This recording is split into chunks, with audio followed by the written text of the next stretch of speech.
The views expressed on the Final Straw Radio do not necessarily reflect those of Asheville FM, Friends of Community Radio, or any of the affiliate radio stations airing the show. From the studios of WSFM-LP 103.3 in Asheville, North Carolina, this is The Final Straw, and I'm Bursa Goodness.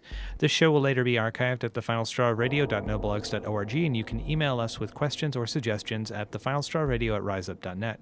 Also, if you're interested in rebroadcasting any episode or segment, you're free to do so. Just send us an email to let us know. If you care to, you can send us letters at The Final Straw Radio, care of Asheville FM, 864 Haywood Road, Asheville, North Carolina, 28806. The show is brought to you by Firestorm Books and Coffee. Located at 610 Haywood Road, Firestorm Books and Coffee is a worker-owned cooperative in Asheville specializing in offbeat, underground, and independent literature. You can find a sample of Firestorm's catalog of books and zines, plus a full calendar of events at their website, firestorm.coop. This week, we're featuring 2 interviews that comrades submitted to us. If you have audio that you want to share and get out on our networks, please drop us a line at thefinalstrawradio@riseup.net and let's start a chat. Also of note, and on the subject of networks, last week we witnessed the unveiling of the Channel Zero network. CZN, if you'll recall, is an English language anarchist and anti-authoritarian podcast, audiozine, and radio network. Currently, the network includes our project, A Radio Berlin, the Danthropology Podcast, the Soulcast, Rust Belt Abolition Radio, Kite Line Radio, the IGD Cast from It's Going Down, Witchside Podcast, the Hot Wire from Crime Thinks Ex-Worker, Resonance Audio Distro, Rebel Beat Radio, and the projects Trouble and Burning Cop Car from Submedia. Check out our 24/7 podcast stream at https://channelzeronetwork.com. Keep an eye out for the free app we have down the line, and keep tuned to hear this promo for one of our sister projects in the network. In the eyes of the government, we are the enemy. In a world where there is no government, anarchy rules. This summer, get ready for the most action-packed podcast. We continue fighting because we hate all authority and love freedom, which cannot be given, but must be taken. Such scenes as "This is not a dialogue," "A crime called freedom," "Party's over," and many, many more. For more text and audio material of interest to anarchists, check out resonanceaudiodistro.org. Speaking again of networks, the International Anarchist Radio Network is about to release the 3rd installment of Bad News, Angry Voices from Around the World. This month, we're presenting a conversation with a legal activist doing support work around political repression of radicals, in general about the process called federal grand juries, and in particular around the resistance to the FGJ by Katie Yao, an anarchist from North Carolina. This August episode will be up soon at thefinalstrawradio.noblogs.org, and more about Katie's case and grand juries can be found at ncresiststhegrandjury.com. The first interview of this week's Final Straw will be an excerpt from a conversation with Wallace, a supporter of imprisoned activist Comrade Malik Rahim.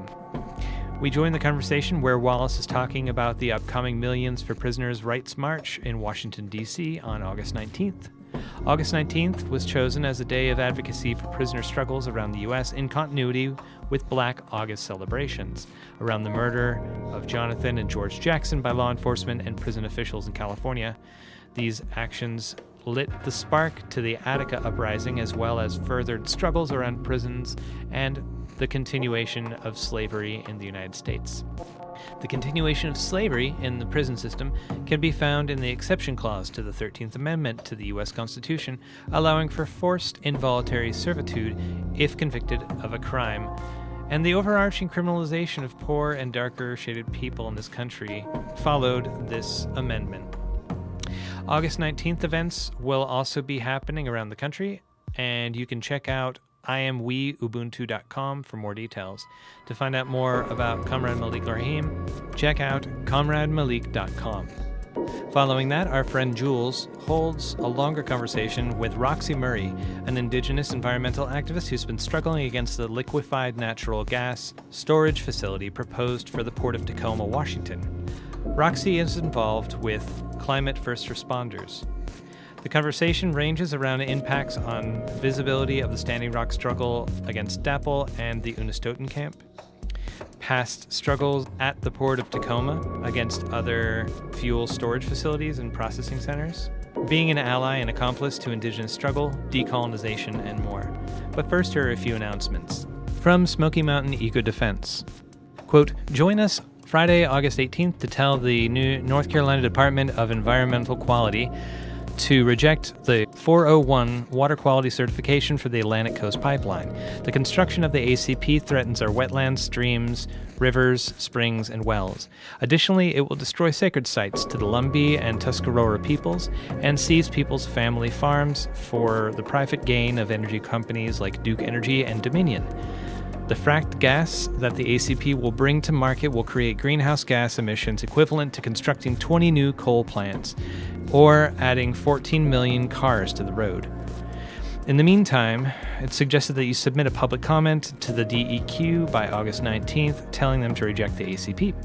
You can mail your comments to 401 Permitting, 1617 Mail Service Center, Raleigh, North Carolina, 27699-1617. You can email your comments to publiccomments@ncdenr.gov. Include ACP in the email subject line. You can learn more about Smoky Mountain Eco Defense, or SMED, by visiting smed.blackblogs.org. And for more information on the ACP, you can listen to an interview that I did with Whitney, who spoke about logistical and environmental impacts that the pipeline would have, plus the impact on human and non-human life, plus on the context of its resistance. You can find that interview by going to thefinalstrawradio.noblogs.org and searching Atlantic Coast Pipeline. Asheville Solidarity Rally for the Millions for Prisoners Human Rights March on Washington, D.C. The 13th Amendment of the U.S. Constitution still allows for slavery, creating an increasing population of caged people who provide free or near-free labor to stockholders of the prison industrial complex and profiteers of mass incarceration. As a result, American jobs are lost, and job seekers are victimized because private industry cannot compete with involuntary servitude. Basically, it's suggested that if people want to make noise about the continuation of mostly racialized but definitely class-based slavery through the incarceration system in the United States, that you can show up on August 19th at 11:30 a.m. at Pack Square Park in front of City Hall. And this event is being organized, again, by BRABC, Asheville Black Lives Matter, the Zumani African Cultural Center, and more endorsements are forthcoming. I'd also like to take this opportunity to spread the word about another anarchist statement against intimidation tactics by federal law enforcement in North Carolina. Jayden Savino, who currently lives in Asheville, published their statement on the Earth First Journal on Saturday the 12th, stating that, quote, the FBI is attempting to make myself and my community feel isolated and fearful. Unfortunately for the FBI, this harassment has done the opposite for myself, my community, and my family. This type of FBI repression is not a new phenomenon, and the state's efforts to target activists and dismantle movements is as American as genocide. While it's unclear what exactly is being investigated, I will continue to embody my solidarity with the resilient herstory of state repression resistors, along with those who will continue to resist after my time. There is no greater betrayal or humiliation to our movement and the earth than to cooperate with the state. Unquote. The Final Straw would love to extend a warm hug to Jayden and all of our support. And finally, a quick postscript to this introduction. Many of our listeners may be aware of the huge and tragic events that took place in Charlottesville, VA, on May 11th and 12th of 2017. In the near future, we'll be bringing some voices from that struggle against the Unite the Right rally, which was attended by such groups as the Proud Boys, chapters of the Ku Klux Klan, the National Socialist Movement, League of the South, Vanguard America, and other asshats of the far right and alt-right persuasion. A few write-ups are already showing up on It's Going Down and are worth a read. I'd like to take a moment to raise my voice in praise of the people that showed up in Charlottesville, despite the dangers. To the affinity groups and the collectives and individuals who stood by in the muggy Virginia summer heat to face off against 500 literal fascists wielding torches on the night of the 11th around the Robert E. Lee statue, who came to those activists' aid also. I want to raise my voice in honor of the people who came out despite the terror of the night before to face off against these same 500 or so cowards and turned them running, who saw through the transparent arguments of quote-unquote free speech meant to confuse liberals. We wish to send love to those who pushed back against the fash, to the clergy who bore witness in the face of such a threat, to the neighbors who fought for their city against the horde of white supremacists, who cared for the injured, who loved their neighbors by defending them, housing them, healing them. Around the world, shows of solidarity are going up, with Heather Heyer, who was brutally murdered by an alleged Vanguard America member from Ohio who drove into a crowd of protesters, and in doing so, injured about 20 more. And also I'd like to raise my voice for those who struggle against the police who may not have protected the fascists much on this day, but who are institutionally on the side of authoritarianism, and still know what side their bread is buttered on. Our liberation will never come with the handshake of a cop.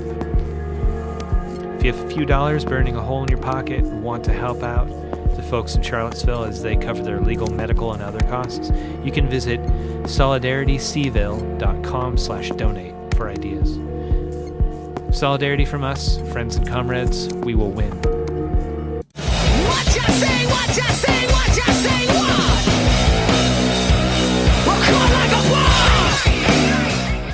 A couple weeks ago, over 10 minutes in radio time if you're just binge listening to all of my segments over and over again, I was talking about Universe 25 and the experiments of a shrink named John B. Calhoun. To recap for anyone not binge listening to my segments over and over again, Calhoun set up utopian environments for rats and for mice. Each utopia had plentiful food, water, and nesting materials, and the rats or mice introduced to the environments wanted for nothing. But instead of creating a world of perfect bliss and harmony, every single utopia descended into violence, social upheaval, and extinction.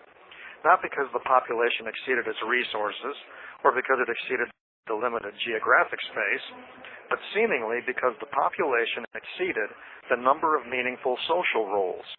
That is, the mouse or rat populations had no purpose to their lives and went bonkers, contributing to general destruction of themselves and others, extinction. I suggested that these experiments provide an insightful framework for viewing the human social unraveling, as our population has long exceeded the meaningful social roles. Most of us are now population statistics, with credit cards and Facebook pages, our existence marked by alienation and monotony, punctuated by trauma. That was the gist of the segment. This week, I think we should revisit Universe 25 because, after recording that segment, I had a conversation with someone who shall remain nameless, but whose initials are Bursts of Goodness. That nameless someone pointed out that fascists often make similar arguments to the one I made in that segment, in justification for themselves. That is, fascists argue that without their organization of human society, we would all lay around with no purpose to our existences, humping ourselves into oblivion. And without them organizing us into states and giving us stylish uniforms and weapons to go out and conquer others, the weak and undeserving, we would be cursed with lives of mundane nothingness, the absence of struggle and meaning. By this way of thinking, fascism is our great salvation from the chaos of self-destruction in Universe 25. That's what the fascists would have us believe anyhow. Of course, like every argument fascists make, it's all bullshit. But the danger of it is that it appears to be perfectly reasonable if you don't question it. So let's question it. Let's unpack all of this and see if the scientific conclusions from the Universe 25 experiment, conclusions that the absence of socially meaningful roles will doom us before resource depletion will, really point to fascism as the answer.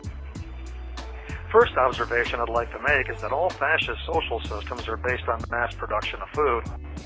Fascists are not hunter-gatherers, so that means mass agriculture, mass food production. And that means that just like the mice in Universe 25, there's virtually unlimited food. Virtually unlimited food leads to population increase. What I mean is, fascists crank out more people the same way Universe 25 mice crank out more mice. And that means that fascists also have a system where the population eventually and inevitably exceeds the number of significant and meaningful social roles. The fascist solution? Well, mass slaughter. Fascists manufacture what seem to be meaningful social roles that are accompanied by the already mentioned stylish uniforms and already mentioned weapons, so that the surplus population is crammed into the proverbial meat grinder of perpetual war. Of course, the fascists aren't quite that honest about it. They don't tell you, we don't think you matter, so we're going to ground you up into hot dogs. They pump you up on national pride in the great mission of conquering the world and defeating the enemies of your particular pathology, blah, blah, blah, and they send you off with parades and marching bands. But in the end, the surplus populations without meaningful social roles are exploited by the elites and ground up into hot dogs just the same. So, fascism doesn't provide lives of meaning. It provides lives with an illusion of meaning, but the perpetual conflict and butchery is just slightly more organized than the violence between the mice laying around in the commons of Universe 25. And of course, the marching band.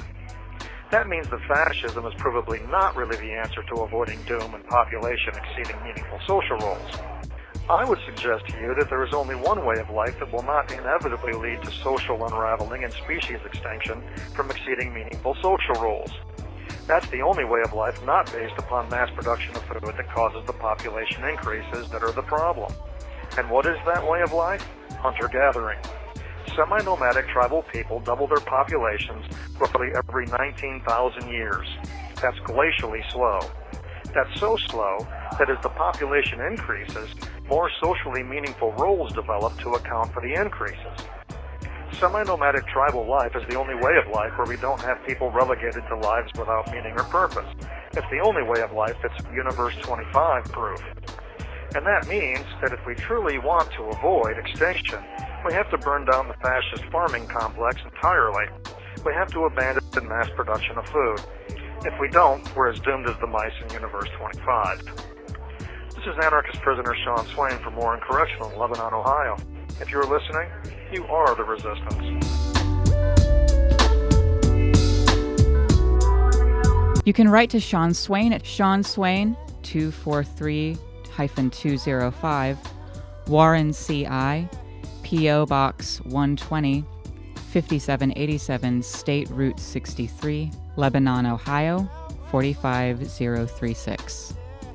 Updates on his situation and more writings by Shawn can be found at shawnswain.org.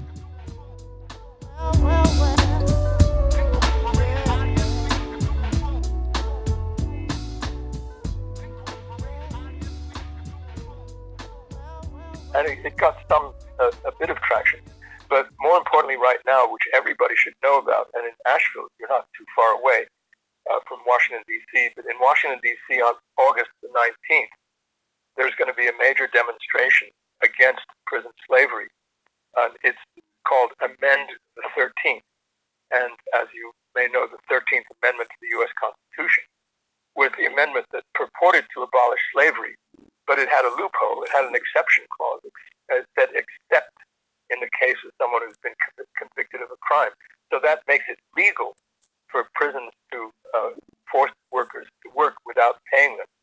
So that's a kind of entry point into the whole issue of the way prisoners are treated, and that's how it's taken in this recent film that some of you may have seen called 13th. It's a very interesting film. I wrote a review of it, which was also posted in San Francisco Bayview. But the film makes very clear all the consequences that have flowed out of this continuation of prison slavery. I mean, it doesn't stick quite to the theme of prison slavery, but is a general discussion and revelation about mass incarceration, and especially the whole machinery whereby people are kind of forced into the system.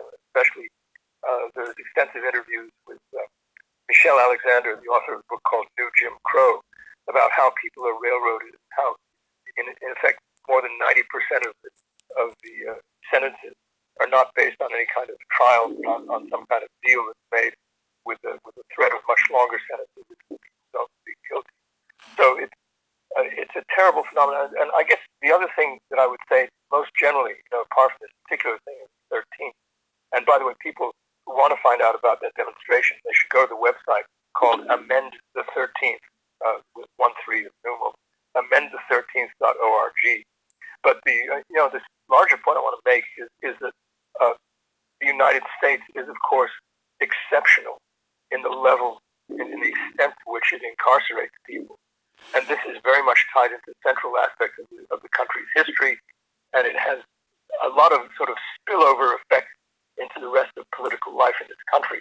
If you consider that there are almost 7 million people who are under some kind of penal supervision at any one time, not only those in prison who are a little over 2 million, but also those who are on parole or probation. And then if you consider all the rights that are taken away from people permanently after they leave prison, which are not part of their official sentences, but which are just imposed, whether by law or by decision of private entities. And then if you consider also the effects on the millions of people who are close to the prison, their families, their loved ones, it's a huge percentage of the U.S. population. And it has an impact, of course, on the politics also, because many of these former prisoners, let alone those who are in prison, are denied the right to vote, which could certainly swing the balance in many states and change the political complexion of the country. So I think it's very important for people to realize that the issues with prisoners are not just about those immediate people, but they affect everyone. Absolutely. And as you can probably imagine, on The Final Straw, we've had a fair bit of coverage on various anti-prison and anti-criminalization actions. We covered the September 9th prison strike, and we've also covered the run-up to the Millions for Prisoners action. And I was curious to ask you kind of what your hopes are for that convergence. Well, my hopes are that it will become part of the national conversation. In other words, that's a pretty ambitious hope. I don't know what to actually expect. I don't know how big it'll be. I'm trying to do as much as possible to talk it up, and I hope everyone else does.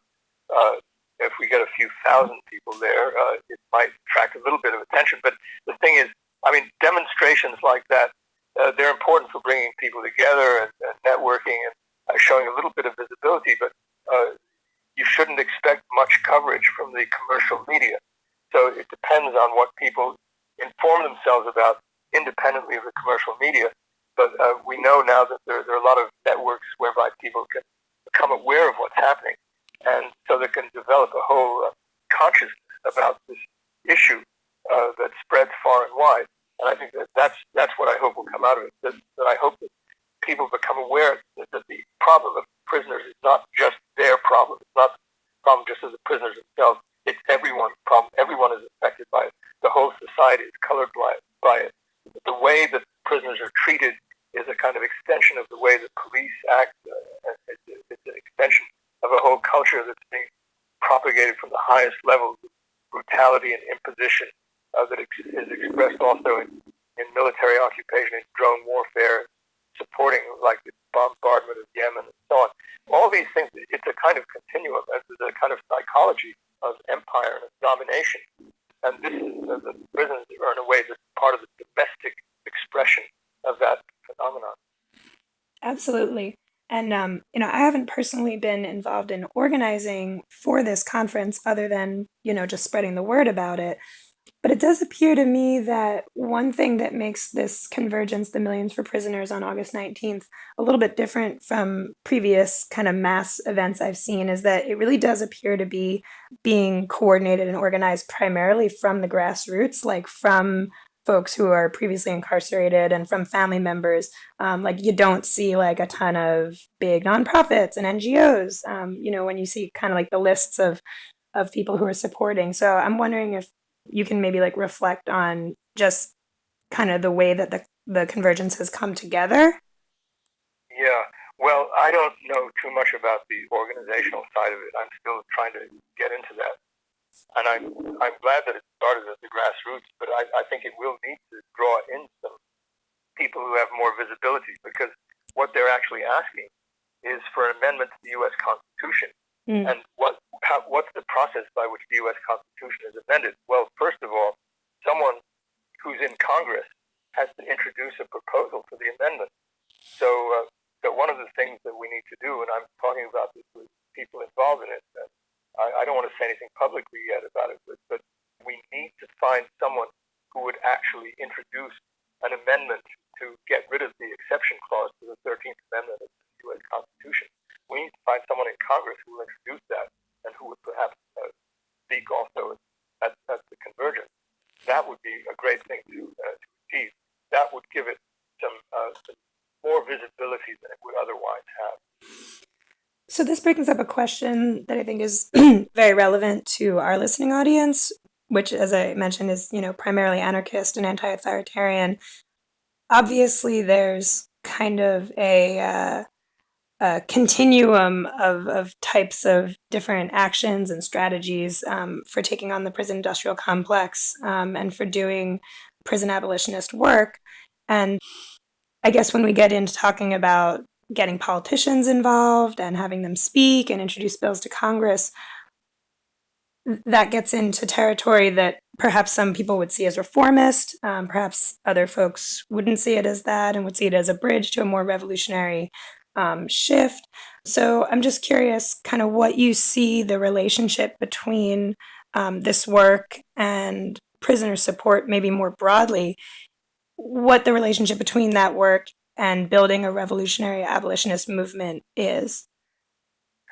Yeah, well, that's a very important question, and I sympathize with the let's say the suspiciousness of people in government positions and so on. But my feeling is that in terms of building a movement, you have to operate at many different levels, and they shouldn't be seen as necessarily clashing with each other. If you're talking about amending the U.S. Constitution, you cannot avoid the process of going to the House of Representatives. There's no other way. Well, unless you have the extreme thing of people calling constitutional conventions in 2/3 of the states, something sort of beyond belief and way off in the future. But to get the kind of publicity that would build the movement further, that would introduce the demand to people who have not previously heard of it, you have to make use of positions of visibility.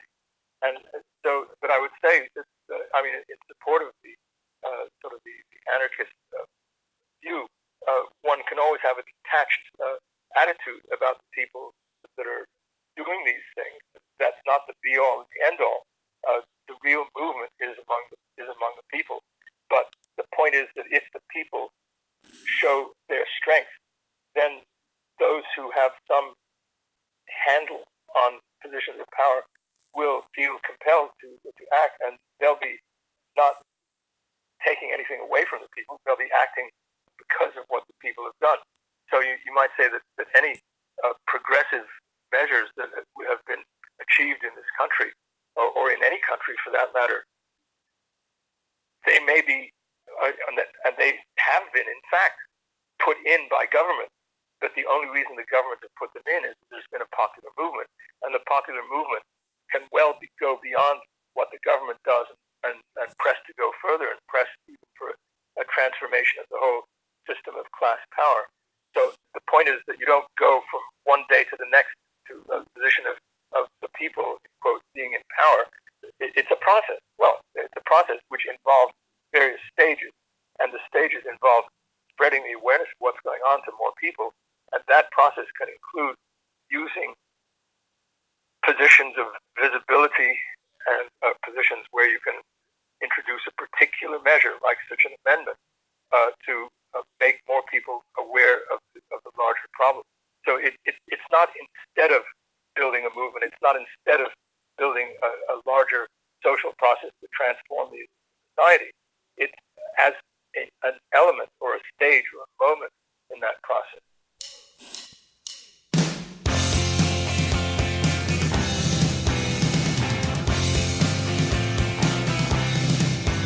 I ran into a friend of mine who said he was going to take some words and make them rhyme. I said, you can fool some of the time, but you can only fool half them all of the time. And he said, yes, I do believe this is true. Would you like to come and sniff some glue, and we'll flack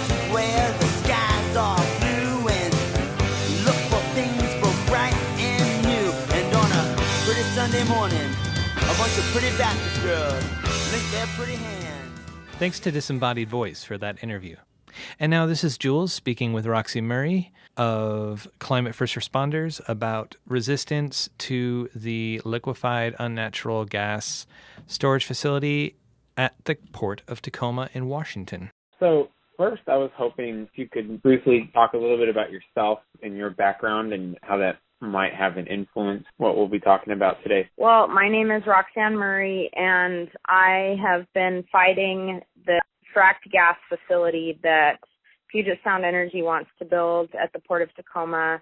I've been working on this for over a year and a half, and I got into this movement when the methanol refinery was a threat to the city of Tacoma, but as of right now, we drove that out of the area. And so now we're focusing on the LNG. It's a liquefied fracked gas storage facility on the Port of Tacoma. And I just got into this because I am Indigenous and I have a very strong connection with Mother Earth, and I always have since I was a kid. And I have a strong sense of justice, whether that's environmental justice, racial justice, those kinds of things, and that's why I am helping fight this project. For those who are maybe not totally made aware of what liquid natural gas or LNG is, could you briefly describe what that is? Yeah, so LNG is basically, well, I have to say natural gas, even though it's not natural the way it's fracked, but it's a gas, predominantly methane, that's been converted to liquid form so it can be stored and transported. And I don't know the accurate degrees, but I think it's negative 270 degrees Fahrenheit for them to freeze it and then turn it into a liquid. I'm not really sure how that works, but it's a dangerous process. And so is LNG, is that acquired through the process known as fracking? Yes. So basically, LNG, which is liquefied unnatural gas, it's fracked gas, and they get that from the other side of the Rockies and that area, and also in Canada. Anywhere where there's a fracking well, it's probably going to end up in Tacoma in that storage facility, because the storage facility, they want to be able to hold 8 million gallons in a tank. It's my understanding that early on, the process of fracking itself is environmentally incredibly dangerous to all inhabitants near. Yeah, I mean, basically they're going in. I don't know all the specifics of how fracking works, but I know that they go into the earth and they basically break up the earth and flush in chemicals, and it uses water and it pollutes the water of the communities where they're fracking. It's madness to me. With that being said, I would imagine that there is a pretty intense implied danger of storing those materials. Yeah, absolutely. I mean, there's several things that could happen. Pipeline leaks, explosions, they're inevitable. Natural disasters. They're building this tank on a fault line, and also right in the liquefaction zone of where the Mount Tahoma Lahar meets the sea. And so basically, if there was an earthquake, that whole area would just turn to water. That's what liquefaction is. It's just like a ground, and then it just kind of liquidates itself, and it doesn't make any sense. Well, it makes monetary sense. Also, terrorist threats. Apparently, LNG tanks are like a good bullseye for terrorists, especially like in a populated area. They haven't made an LNG plant in such a populated area before. This would be the first. There would be 12-gallon tanker trucks transporting LNG on our streets. They're also going to be using stormwater and the city water to flush out the tank. The air and water are going to be contaminated from chemicals and emissions on a daily basis. It's dangerous to people and endangered salmon here in the Puget Sound. The use of chemicals, according to some statistics, this thing is going to emit 42,000 tons of greenhouse gases, 80 tons of toxic emissions, and 170 tons of volatile organic compounds per year. And it's unbelievable that they're doing this. It doesn't make any sense except for profit and capitalism and for for them to make money. And I also want to say that they say that this is going to be a storage facility to fuel a few ships for the Tote Maritime Company. But I don't think you're going to need 8 million gallons of LNG to do that. And we have a theory that this is actually going to be an export facility, and the LNG is going to be sold to other countries. And another theory that we have is that the methanol refinery may come back to Tacoma, because in order to make methanol, the main ingredient you have to have is methane, which in this form natural gas. That's their main ingredient. So it's madness here in Tacoma.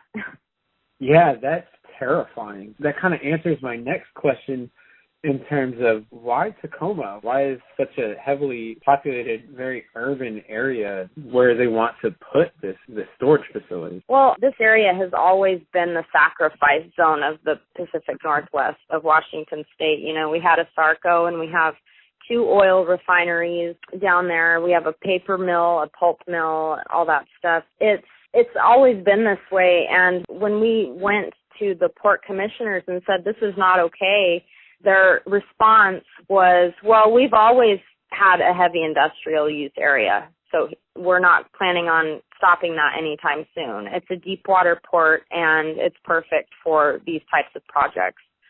Like, they're not thinking with their brains, they're thinking with their pocketbooks. So, and I guess tying into that, looking at extraction resistance in so-called North America last couple of years, it's often been intertwined with indigenous land issues. And then, so that's, land that was either stolen by brute force and or tricky worded treaties by colonialists and settlers, or land that's never really been ceded begin with. And I was curious, what role does land play specifically in this campaign? Well, it's difficult because it's the site for this facility is actually right next to the Hylabus Waterway, which is Puyallup tribal land, and also the pipeline that they have put in for this project is also on tribal land in Fife. And it always seems that the most, vulnerable communities, such as indigenous tribes and communities in that sense, are the first ones to be exploited. And, looking at the bigger picture, this is just another form of colonization. It's just modern day colonization all over again. And it's like a sickness. It starts with tribal land. I mean, tribal land usually has a lot of the resources, in the earth that people want to extract. And it's just, if you look at the symbolism of it also, it's like Mother Earth is basically being raped. They're raping our mother in that sense. And I mean, I could go on for a while on that, but I would probably lose my train of thought. Yeah, no, thank you for saying that. Switching lanes a little bit, what does resistance to this extraction project look like right now? Are there any formal organizing groups that, maybe have a name and a public face? Yeah, I started Climate First Responders. We are Indigenous-led. There's also a group they call themselves the Water Warriors in the Puyallup tribe. There's also Redline, Tacoma Direct Action. Now there is a new 350.org branch in Tacoma as well that I think has been created out of this catastrophe, this project. And there's also media coverage, independent media coverage like Native Daily Network and Independent Two-Spirit Media. This doesn't even count all the, the individuals that have been showing up for events and stuff like that. And we've done several things. I mean, when they first started laying down the pipeline in the port, we were out there, singing in prayer and stuff like that and witnessing what they were doing. And then on the 17th of July, several of us, I want to say there were about 100 people who went back out while they were working on the pipeline in Fife. And several of us sat down in front of one of the machines, one of the construction equipment, and we stopped work for about 2.5 hours. And then also soft actions people have been doing are, attending port meetings, attending city council meetings, shutting down council meetings, things like that. We've been going, since it's an election year, we've been going to the candidate forums and questioning them publicly and getting their opinions and stuff like that. A Puyallup tribal member even kicked out one of the mayoral candidates during canoe journeys in Tacoma because the woman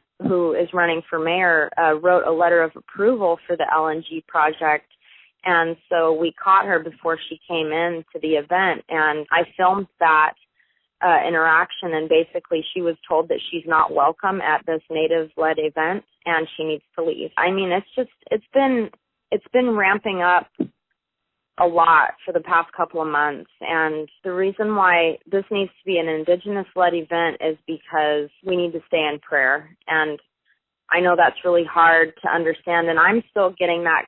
I'm still trying to find the grasp of that and understand it as well. But I've noticed that with certain actions, the vibe felt really different than from, being with the Indigenous-led community, because they're doing it for ego and they have their own agenda. But with the natives, when they lead these things, it's peaceful. It's more peaceful, and there's a good feeling of community and camaraderie.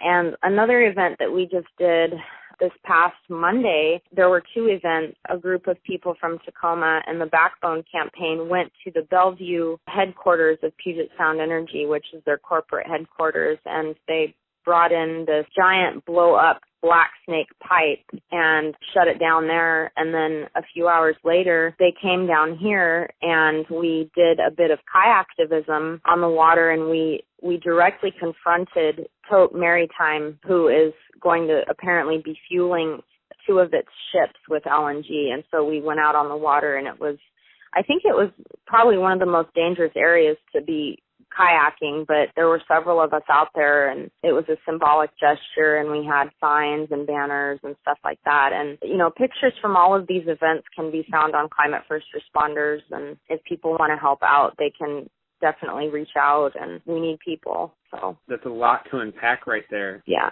But it ties into my next question, though, is how can people plug into these actions and these events that you guys are doing if they're not already in the know about it? So, a lot of the communication we've been having is through Facebook, which is unfortunate because I know there are other outlets. But Facebook, there's pages like Climate First Responders, Tacoma Direct Action, Native Daily Network. There's a community forum created by the Redline Tacoma group. It's Redline Tacoma Community Forum, and they have all of the events and information on there as well. A lot of these events kind of just happen organically, and some of them are not really posted until as soon as it's happening. But I've been trying really hard to keep, things updated and share as much as I can on the Climate First Responders page of the next event. There's actually an event on Tuesday. There's the city council meeting, and then we're having an Indigenous Women's Silent March starting at the city hall, and then we're going to be going to Wright Park. And basically, it'll be the main reason we're doing this is to bring awareness to the LNG project. So that's our next event. There's also a port meeting on the 17th of August, and I'm asking a lot of people to attend that as well. It's 12 o'clock. It's on the Facebook page of Climate First Responders, and it's got all the, the information for that. I've heard that there's, so with all the actions and the events that happen kind of organically as a result of these more formal groups that have come together, I've also heard in the last couple of months that there was an ongoing legal process. Okay, so basically the reason why the Puyallup tribe has not officially, they've come out against it, but it's been very murky and a lot of silence there is because they are currently in court with Puget Sound Energy and appeals. There's 2 appeals going on for the permitting process, and so they haven't really been vocal, and so that makes this whole movement even more complicated because Puyallup tribal members have to be really careful about how they address this issue and stuff like that, especially if they're speaking at in action.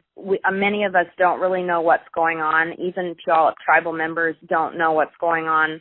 It's been very secretive and behind closed doors. And I have my theories about that, but I'd rather not say why that is because I don't want to step on any toes or upset anybody. But I do have my theories. And, I don't think people have learned that DAPL, apparently they were, the Standing Rock tribe was in court with them and they just kept going. They just kept working.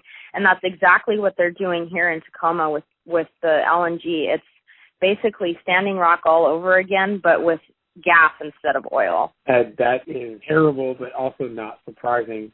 And definitely, and bleeds right into the next question I had. I mean, the resistance to the extraction industry that took place at the Standing Rock last year drew literally thousands of people from all kinds of walks of life. And I was curious if you witnessed any of the impact from the Standing Rock struggle. Was there anything that you have seen like mirroring those struggles, or maybe struggle that you're entrenched with now would have gone differently had things not occurred at Standing Rock this year? Well, I think the main thing is I did not get the opportunity to go to Standing Rock and help because of health issues. I wasn't able to go because I can't be out in the cold for a very long time, and I would not have been an asset. I would have been a liability, and that's why I did not go. But from what I've heard, there was massive colonization going on in the camp, and that seems to be a problem in all movements of the environmental movement, especially when it comes to tribal land. I think a lot of people come in with their agendas and their egos, and they're not looking at the bigger picture. And I know that definitely happened at Standing Rock, and it is definitely happening here. I've witnessed it myself, and I've called people out on their behavior, and, they don't like that. But it definitely needs to be an Indigenous-led movement. I think that's the biggest thing. The reason why we haven't put up camp yet is because here in Tacoma, we're so different from Standing Rock because we're in an urban area. We're very highly populated, and, a camp like what happened with the Occupy movement, a camp would probably turn into we would be having to take care of homeless people, and then we wouldn't be able to work on the issue at hand. It would just get all screwed up. And so a Puyallup tribal elder said that we cannot do a camp, and we have to honor that elder's word. So that's why we don't have a camp up yet. I know a lot of people have been interested in coming here, and I mean, we need people, but we're just not going to be camping. And is that a stance you see being kept, or do you feel like that's potentially a dynamic situation that might change as the situation unfolds? It might change. Anything's possible, and with these movements, a lot of stuff becomes unpredictable. So yeah, I mean, it can definitely change. Do you have any other predictions or visions of where the resistance to this project might develop? Are there any tactics you see might be put down or picked up as you all continue to try to shut this thing down? Yeah, absolutely. I'm friends with a few of the people who started the divestment movement in Seattle, and that is definitely something that we will be focusing on in Tacoma, because the same banks that funded the Dakota Access Pipeline are also funding this Puget Sound Energy project. We have the actual legal contracts and the paperwork of those banks with Puget Sound Energy, and they're the same exact banks. It's Wells Fargo, Bank of America. And so basically the divestment movement definitely will be coming here as well. And also port meetings. People have not been focusing on the Port of Tacoma meetings. We've been going to the City of Tacoma council meetings and bitching at them and complaining and stuff like that. But we need to definitely focus on the port meetings as well, because they have the lease to the land of the project, and we definitely need to put more pressure on them. And I don't mean going up there and standing in the microphone for 3 minutes and talking. I mean actually doing some actions there that are going to open their eyes a little bit and tell them that we mean business. And basically I'm really hoping that we can do some more kayaktivism, especially focusing right on the site of the LNG facility. Those are the things that I would like to see, and they probably will happen. Awesome. That's excellent. That's really exciting to hear. I think that you're totally right as well about how these situations can be really dynamic and unfold at unpredictable rates, as we've seen in the last couple of years. And on that note, I guess I kind of have like a twofold question, going back a little bit to what you were discussing about Standing Rock and people kind of stepping into struggles with bigger egos and a lot of kind of like what sounded like personal level colonization. How can people plug into these struggles?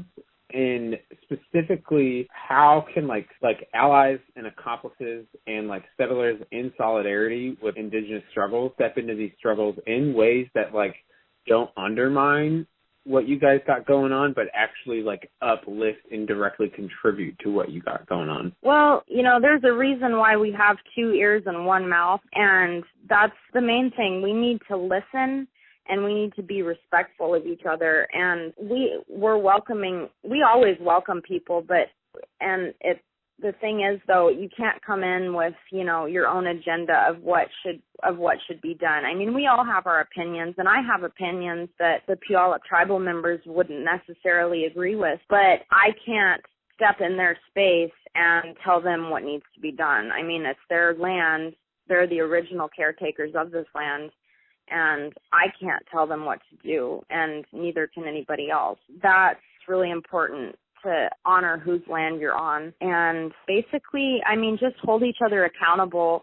If you see something going on like cultural appropriation or tokenizing a native, asking them to speak at a rally or something and not having them be a part of the planning process or, things like that, it's really important not to do that. And I've seen it with environmental groups, and I've seen it with actual like local groups here in Tacoma, that they've done that with tribal members, and they use them to say an opening prayer or say an opening song, and it's just, or photo opportunities. That's a big issue as well. Like they get them in on the photos, and they don't, it's just an appearance kind of a thing. So basically the conclusion I have for that is we have 2 ears and a mouth for a reason. 1 mouth, 2 ears. And we have to listen and be respectful and hold each other accountable. Thank you for that.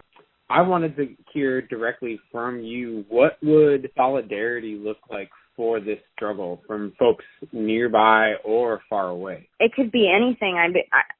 Posting live videos and showing support. And, there's, groups like Native Daily Network, they're always asking, they always look for donations and stuff.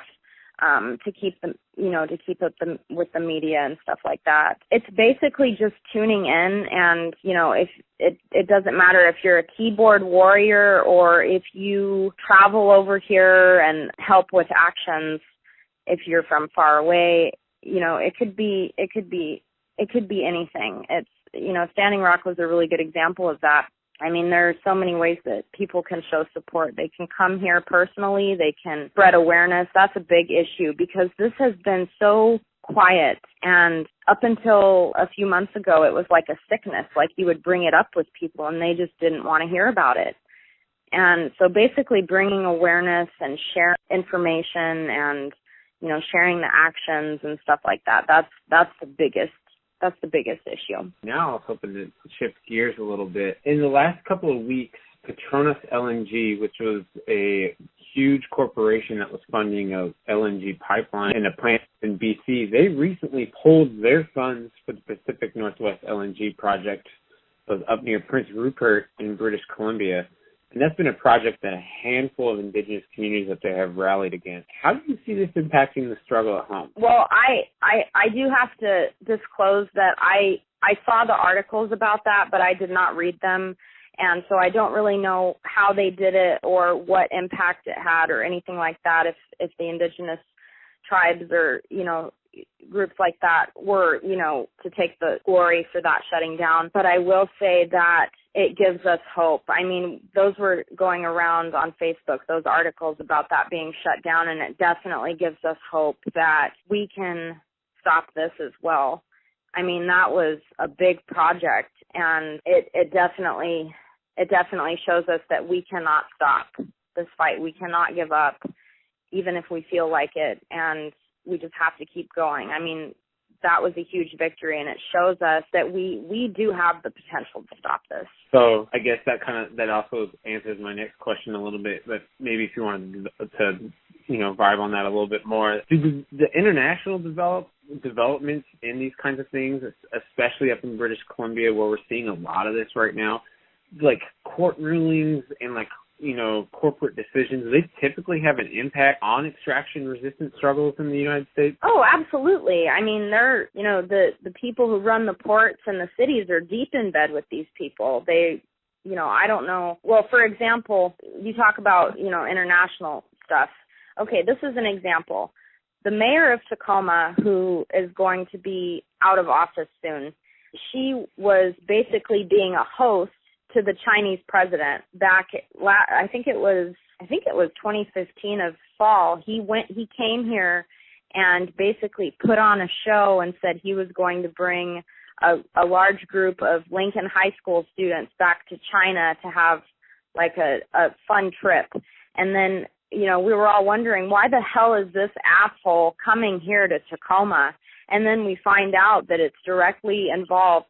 He came here for a meeting with the mayor in order to discuss that methanol refinery that we drove out of town. That's the perfect example. Like, the corruption runs very deep in Tacoma, and it wouldn't surprise me if it ran deep everywhere else on the coast. We have become the targets for big fossil fuel industry because we are on the coast, and we deal internationally with globalization and trade and all that. And that's definitely why we are in such bad positions right now and why we're so vulnerable to these fossil fuel companies. My last question for you is maybe, a little bit more positive oriented. Are there any particularly contemporary or historical struggles or figures that you feel inspired by and kind of push you to keep fighting? Well, I mean, Keystone is back, of course, because Trump is in office, but that definitely, when we did shut that down before, that was a huge victory, and I don't doubt that we're going to shut it down again. That was a big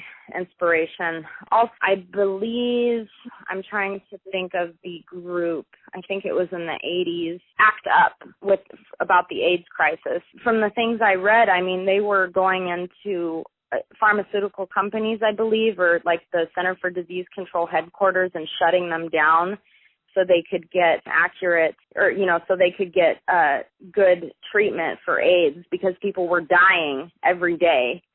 So the ACT UP movement, that was amazing, and that gives me hope. I'm trying to think of any other ones. I mean, Standing Rock, yes, they did put the pipeline in, but at the same time, look at the amount of awareness that it brought to people. Like, it opened people's eyes up, and that's what we need right now. Even if this frack gas bomb does get built, it's going to make us more stronger in the long run, and we will know how much potential we have to fight the next fight, because we all know that this is not the last fight that we're going to fight. There's so much information, and there's so many feelings and emotions and, things that are going with these fights, and so it's like it's hard to kind of wrap my head around it a lot of the time. Yeah, no, it's just really intense, and the levels are so deep. I was just recently up at the Unistaten camp, actually up there when word came down about Paterna's pulling out, and it was really interesting because it was like a super somber. It was like there was no real sense of celebration up there when that news came down. Everyone was just kind of like, all right, like, that's good news for the folks at Maddie Lee and Lilu Island, but, like, the struggle's not over. Like, absolutely. Keep going. Yeah, I mean, if I had lived up there and that happened, that victory happened, I would have been out partying and celebrating. But I can definitely understand why people are super cautious, because, I mean, we did shut down Standing Rock, and then Obama left and Trump came in, and he charged that right up again. So there's always a potential for them coming back. And the same with the methanol refinery here, like, they moved it down to Kalama, but with this fracked gas facility, they're going to come back. So it'll be a constant fight. Yeah. Yeah, and then like with the LNG up north, like when Chevron, I think it was Chevron that backed out a while ago, and somebody else stepped in and bought it almost immediately, or it was the other way around. But like this isn't the first time that a backer for that company has backed out and pulled all of their funds. Right. I have there's this part of me that like, despite that, like the no DAPL struggle kind of like ultimately failed in terms of like stopping the pipeline. Like I can't help but there's like this like aspect of me that's kind of like, well, that, and you kind of spoke to a little bit too, is that like that was an opportunity for so many people to get their hands dirty in like a resistance struggle, and for a lot of folks that was like the first thing they've ever done, or for some other people it was like the first time that they had done something in like years, and were finding like this flame within themselves that was like rekindling. And then like, at the very least, it's like thousands of people who like kind of became like a Standing Rock diaspora, who I would like to believe are in their own communities positively contributing to Indigenous struggles against land extraction. And at the same time, again, speaking to what you were saying too, is just like, I hope that those are people who like maybe took some lessons about colonization and, not stepping on other people's toes. I don't know. It's really dark.